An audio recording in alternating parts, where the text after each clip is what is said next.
కవితక్క మీటింగ్లు అంట తెలంగాణ రుచులతో 34 వంటకాలు ఉన్నాయట. పోయేటోళ్ళు ఎవరు ఉంటా పోరి, మరి అందరికీ అవకాశం ఉందో లేదో. ఏమేమి ఉన్నాయట?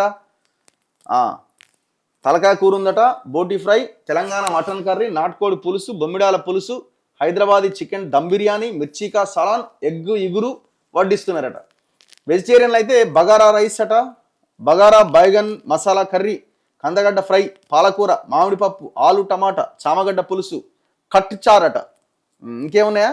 మక్కగారెలు, జొన్న రొట్టె, సర్వపిండి, బూరెలు, అరిసెలు, మజ్జిగ, రాగి అంబలి, బటర్ స్కాచ్ ఐస్ క్రీమ్ కూడా పెడుతుందట. పోరిగా ఇంకా షాహీ తుకుడా అట, జిలేబీ కూడా మెనూలో ఉన్నాయట.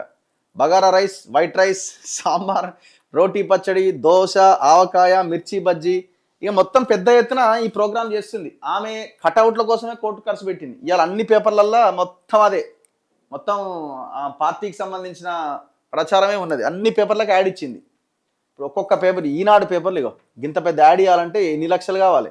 దగ్గర యాడ్కి ఎంత లేదన్నా ఇగో ఇంత పెద్ద యాడ్. ఆంధ్రజ్యోతి, ఈనాడులో అయితే పెద్ద పేపర్లు కదా ఇవన్నీ, సర్క్యులేషన్ ఎక్కువ ఉన్న పేపర్లు కదా. నాకు తెలిసి ఈజీగా 50 లక్షల నుంచి ₹1 కోటి ఉంటుంది ఒక్క యాడ్, ఖచ్చితంగా ఉంటుంది. ఆంధ్రజ్యోతి, వెలుగు అన్ని పేపర్లలో ఇచ్చింది. ఇక హైదరాబాద్లో ఏడ చూడు పెద్ద పెద్ద కట్అవుట్లు ఉన్నాయి. ఫ్లెక్సీలు కాదు, ఫ్లెక్సీలు అంటేనేమో ప్రింట్ చేసి ఇట్లా కట్టేస్తారు కదా. సో ఆ ఫ్లెక్సీలకు చాలా తక్కువ అవుతుంది. కట్అవుట్స్ ఉన్నాయి ఏకంగా, ఆ కటింగ్కే చాలా కాస్ట్ అవుద్ది.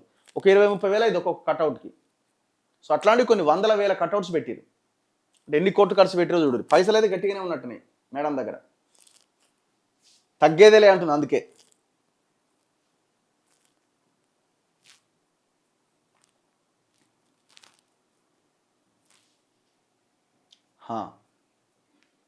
అయ్యో సైన్ బోర్డులు ఆవిష్కరిస్తుందట. మొత్తం సైన్ బోర్డులు, కటౌట్లు మామూలుగా లేదు. తెలంగాణ ప్రజా జాగృతి. మన ఇప్పుడు నెలన్నర క్రితం చేసిన ఈ వీడియో, నేను నెలన్నర క్రితమే చెప్పిన. ఆమె పార్టీ పేరు టీపీజే తెలంగాణ ప్రజా జాగృతి అని. మునీరాబాద్లో సభ ఉదయం 10 గంటలకు. పార్టీ పేరు జెండా ఆవిష్కరణ. పసుపు, ఆకుపచ్చ, నీలం రంగులతో జెండా. నేను అనుకుంటున్నా పసుపు, ఎరుపు, నీలం రంగు అనుకుంటున్నాను. నాకున్న సమాచారం దీన్ని ఆకుపచ్చ అని రాసింది, కానీ పసుపు, ఎరుపు, నీలం అనుకుంటున్నాను నేను. గన్ పార్క్లో అమరవీరులకు నివాళి. తర్వాత ర్యాలీగా మునీరాబాద్కు కవిత. పార్టీ విధి విధానాలు వివరిస్తూ ప్రసంగం.